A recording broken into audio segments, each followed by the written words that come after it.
అందరికీ నమస్కారం. Jamie Prem's YouTube ఛానల్కి స్వాగతం. ఈరోజు అలనాట అలముత్యాల కార్యక్రమంలో ఈ ఈ సినిమా వయసు ఎంత అనేటటువంటి సినిమా గురించి, బందిపోటు సినిమా గురించి మనం ఈరోజు మాట్లాడుకుందాం. అయితే జానపద చిత్రాలుగా తెలుగు చిత్రాలు ఎన్నో వచ్చాయి. అటువంటి అద్భుత జానపద చిత్రం బందిపోటు.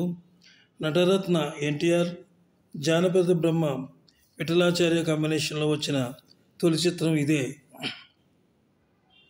1962లో ఎన్టీఆర్, కాంతారావు, సావిత్రి కాంబినేషన్లో రక్త సంబంధం చిత్రాన్ని నిర్మించారు. రాజ్యలక్ష్మి ప్రొడక్షన్స్ అధినేతలు సుందర్లాల్ మెహతా డూండి. తరువాత ఒక జానపద చిత్రాన్ని తీద్దాం అనుకున్నారు. అయితే కాంతారావు హీరోగా, రాజనాల్ విలన్గా పెట్టి సినిమా తీయాలని విఠలాచారి గారు అనుకున్నారు. అయితే మంచి కథ వచ్చింది. నిర్మాతలు ఆలోచనలో పడ్డారు. కథ తయారు చేసే బాధ్యతలను త్రిపురనేని మహారాజ్కి అప్పగించారు. ఆయన 1946లో రష్యాలో స్టోన్ ఫ్లవర్ చిత్రం విడుదలైంది. రష్యాలోనే ఆ తర్వాత తొలి కలర్ ఫిల్మ్ అది.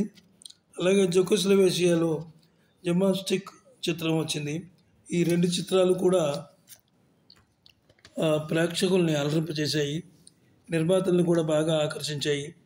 అవి చూసిన తర్వాత ఆ కంటెంట్తో సినిమా తీయాలనే ఆలోచన వచ్చింది సుందర్లాల్ మెహతా డూండి గారులకు. 1966లో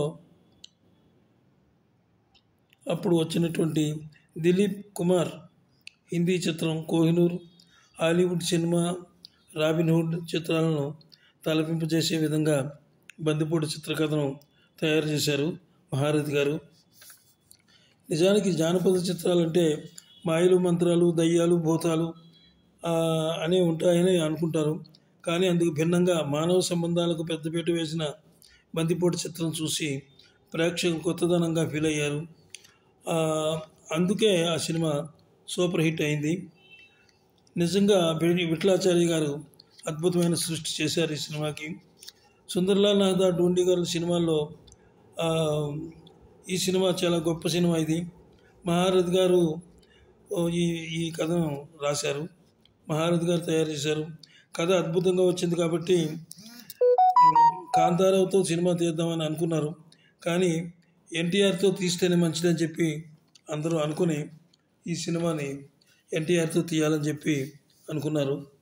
ఈ చిత్రం 1963 ఆగస్టు 15 విడుదలై ఘన విజయం సాధించింది. ఈ చిత్రానికి అమరగాయకులు, సంగీత సామ్రాట్ ఘంటసాల మాస్టారు అద్భుతమైనటువంటి బాణీలు ఇచ్చారు. సంగీతంలో పాటల మధ్యన ప్యాటర్న్స్ కూడా చాలా మంచిగా ఇచ్చారు. రాగాలు కూడా వెరైటీగా రాగాలు అందించారు.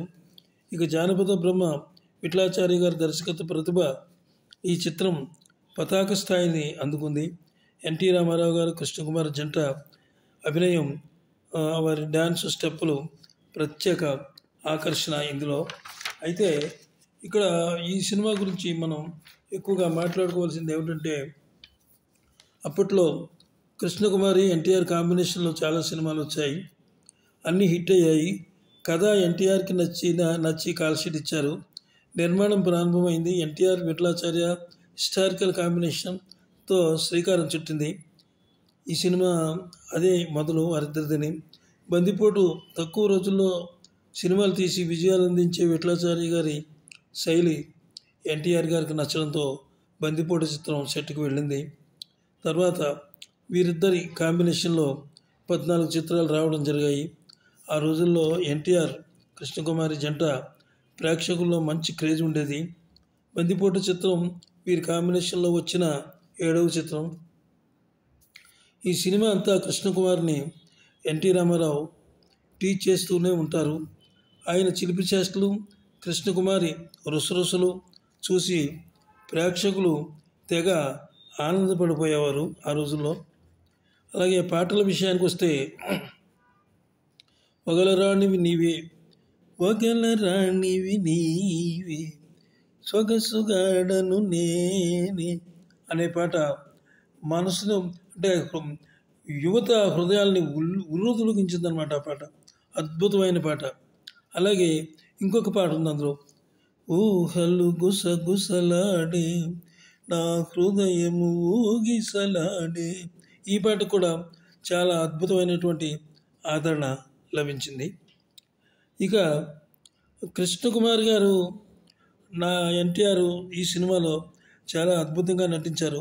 ఎందుకంటే వారు జంట స్క్రీన్ మీద చూస్తే చాలు కుర్రాళ్ళు ఏలలు వేసి చాలా హడావుడి చేసేవారు అనమాట. ఎన్టీఆర్ అలా కనపడి ఆ రోజుల్లో ఆయన ఇలా చెయ్యి ఊపి ఆ స్టైల్ అనమాట. ఆ స్టైల్లో నిజంగా అద్భుతంగా ఉంది ఆ సినిమా. ఇక బందిపోటు చిత్రంలో క్లైమాక్స్ సన్నివేశాలని రంగుల్లో చిత్రీకరించారనమాట. అంటే రంగుల్లో ఎందుకు చిత్రీకరించారంటే అప్పటికే అంటే అంతకుముందు అప్పటికే వచ్చిన సినిమాలు కొన్ని ఉన్నాయి, అవి రంగుల్లో వచ్చినాయి అన్నమాట. లవకుశ చిత్రం అలాంటివన్నీ కూడా కలర్స్లో రావడం వల్ల వీరు కూడా ఎలాగైనా సినిమా అంతా కలర్లో తీయలేకపోయినా కానీ ఈ క్లైమాక్స్ అయిన సినిమా అద్భుతంగా ఉంది, ఇది తప్పకుండా చేద్దామని చెప్పి ఈ క్లైమాక్స్ మంచి కలర్ఫుల్గా తీశారు. తీసినందువల్ల నిజంగా అసలు సినిమా సూపర్ డూపర్ హిట్ అనమాట. చూసిన వాళ్ళే 10 సార్లు చూసేవాళ్ళు ఈ సినిమాలో. ఆ రోజుల్లో సరిగ్గా ఆగస్టులో విడుదలైంది ఈ సినిమా. 1963 ఆగస్టు. అయితే ఆగస్టులో మంచి వర్షాలు అనమాట. అప్పుడు వర్షాలైనా సరే జనం ఎక్కడ కూడా లెక్క చేయకుండా సినిమాని ఆదరించి అఖండ విజయాన్ని చేకూర్చారు.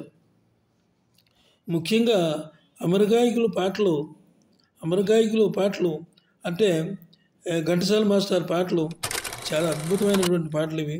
అదేవిధంగా సుశీల గారి పాటలు అవన్నీ అసలు ఆ పాటలు అంటే ఈ జానపద చిత్రాలని ముందే అనుకున్నాం కదా మనం. జానపద చిత్రాలన్నింటిలో కూడా ఒక రకమైనటువంటి అయితే దెయ్యాలు, భూతాలు, కొండలు మించి పడిపోవడం, అవి కత్తి యుద్ధాలు ఇవన్నీ కాకుండా చక్కగా ఇందులో చాలా స్మూత్గా గుర్రాల మీద స్వారీ కూడా చాలా స్మూత్గా తీశారు. ఈ ఒక సీన్లో ఈ కృష్ణకుమార్ గారు గుర్రం మీద ఇద్దరు వస్తుంటే ఆ గుర్రం బెదిరిందట. బెదిరి ఒక్క జర్కుతోటి ముందుకు ఉరికిందట.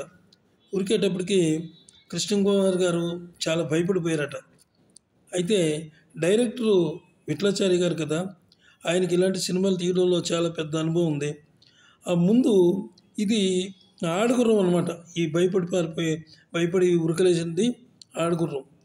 ఆ ముందు మగ గుర్రాల్ని 3 గుర్రాలను పెట్టారట. ఆ దెబ్బతో ఆ గుర్రం అక్కడ ఆగిపోయిందట. ఇవన్నీ అలాంటి ముచ్చట్లు ఇవి, ఈ సినిమా యొక్క ముచ్చట్లు. సరే, ఈ సినిమాలో అప్పటి వరకు ఉండే గెటప్ కాకుండా ఎన్టీ రామారావు గారికి అద్భుతమైన గెటప్. అంతకు ముందున్న వాటిల్లో గెటప్ వేరుగా ఉండేది. ఇందులో చక్కగా ఆయన వేసుకున్నటువంటి కాస్ట్యూమ్ ఇలా క్రాస్గా ఉండి, అంతకుముందు వాటికి అవి వేరేగా ఉండేవి. ఈ కాస్ట్యూమ్స్ చాలా చాలా అనుకున్నారట వాళ్ళు, కాస్ట్యూమ్స్ కూడా మార్చాలి. అసలు రామారావు గారు యొక్క నిజంగా ఆ డిజైనింగే వేరుగా ఉండాలి ఆయన కాస్ట్యూమ్స్ అని చెప్పి మార్చుకున్నారట. మార్చిన తర్వాత ఇక ఏది ఏమైనా సూపర్ డూపర్ హిట్ అయిన సినిమా బందిపోటు సినిమా. ఈ వీడియో మీకు నచ్చినట్లయితే ఒక సబ్స్క్రైబ్ చేయండి, ఒక లైక్ ఇచ్చి మీ ఫ్రెండ్స్కి కొంచెం అందరికి ఫార్వర్డ్ చేయండి.